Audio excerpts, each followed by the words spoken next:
உங்களுக்கு மன அமைதி வேண்டும் என்றால் உங்களை சுற்றி இருப்பவர்களிடம் குற்றங்களையும் குறைகளையும் காணாமல் இருப்பதே ஒரே வழி.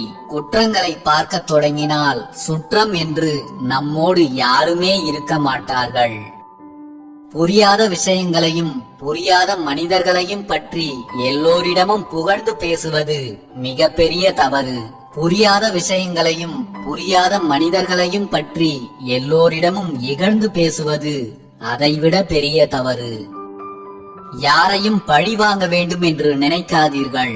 முட்டாள்தான் பழி வாங்க துடிப்பான். புத்திசாலி அதை அப்போதே மன்னித்து விடுவான். அதிபுத்திசாலியோ அந்த இடத்திலிருந்து அமைதியாக விலகிச் சென்று விடுவான். நல்ல உறவுகளிடம் நீங்கள் எவ்வளவு கோபத்தை வேண்டுமானாலும் காட்டலாம். ஆனால் ஒரு வினாடி கூட சந்தேகப்பட்டு விடக்கூடாது. பிறகு அதனால் ஏற்படும் விரிசல்களை திரும்ப சரி செய்வது என்பது இயலாமலே போய்விடும்.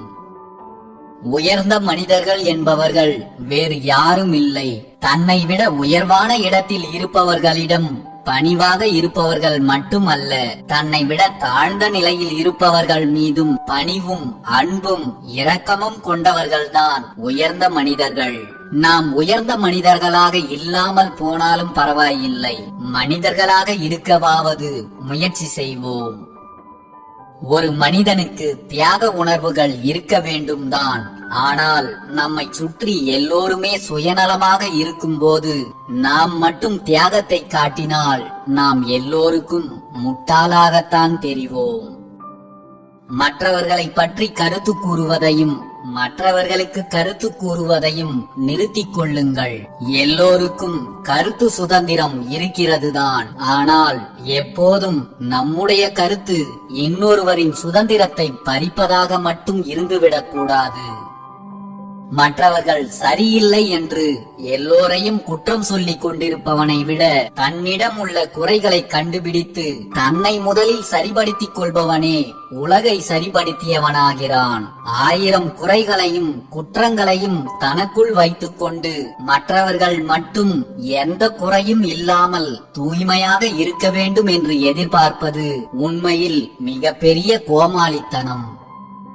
உங்களோடு இருக்கும் எல்லோரும் உங்களை நம்ப வேண்டும் என்று எதிர்பார்க்காதீர்கள். உங்களை நம்பியவர்களுக்கு மட்டும் நல் வழிகாட்டியாகவும் நம்பாதவர்களுக்கு யாரோ ஒரு வழிபோக்கனாகவும் இருந்து விடுவதுதான் நல்லது.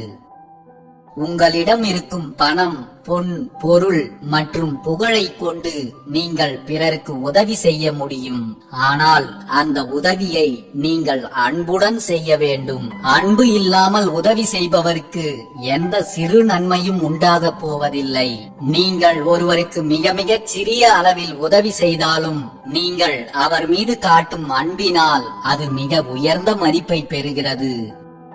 என்ன என்பதை பார்க்காமல் எதையும் பருகாதீர்கள். என்ன என்பதை படிக்காமல் எதிலும் கையெழுத்து போடாதீர்கள். இங்கு நம்மை சுற்றி இருப்பவர்களில் பெரும்பாலானோர் நம்மை வீழ்த்த சரியான சந்தர்ப்பத்தை எதிர்பார்த்து கொண்டிருப்பவர்கள்தான். நாம் வாழ்ந்து கொண்டிருக்கும் இந்த வாழ்க்கை இன்னும் கொஞ்ச காலம்தான்.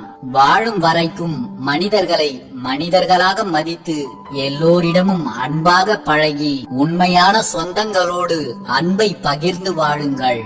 ஒருவரை ஒருவர் கீழே தள்ளி மிதித்துவிட்டு வேகமாக ஓடிக்கொண்டிருக்கும் இன்றைய உலகத்தில் உங்களின் உன்னதமான அன்புதான் அனைத்தையும் வெல்லும் ஒரே ஆயுதம் என்பதை உணருங்கள்.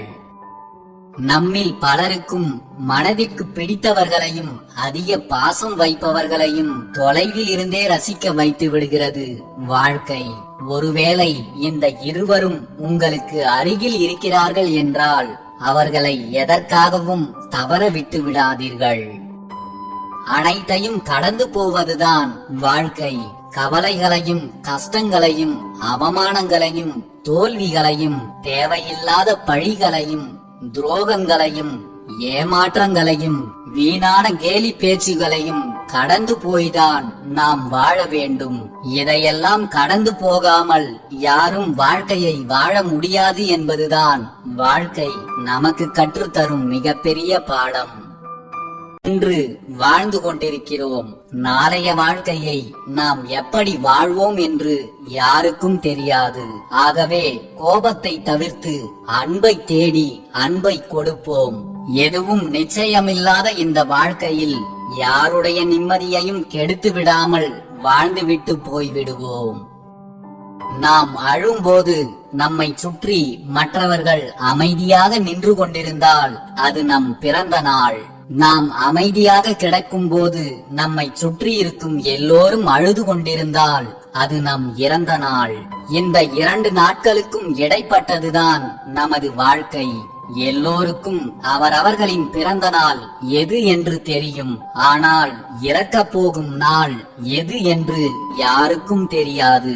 அது யாருக்கும் எப்போது வேண்டுமானாலும் வரலாம். அதை தெரிந்து கொள்வது இயலாத ஒன்றுதான். ஆனால் அந்த நாளை சந்திக்கும் வரை நாம் யாருக்கும் சந்தோஷத்தை தரவில்லை என்றாலும் பரவாயில்லை. யாருக்கும் சங்கடத்தை தராமல் வாழ்ந்துவிட்டு போவதுதான் உண்மையில் நல்ல வாழ்க்கை.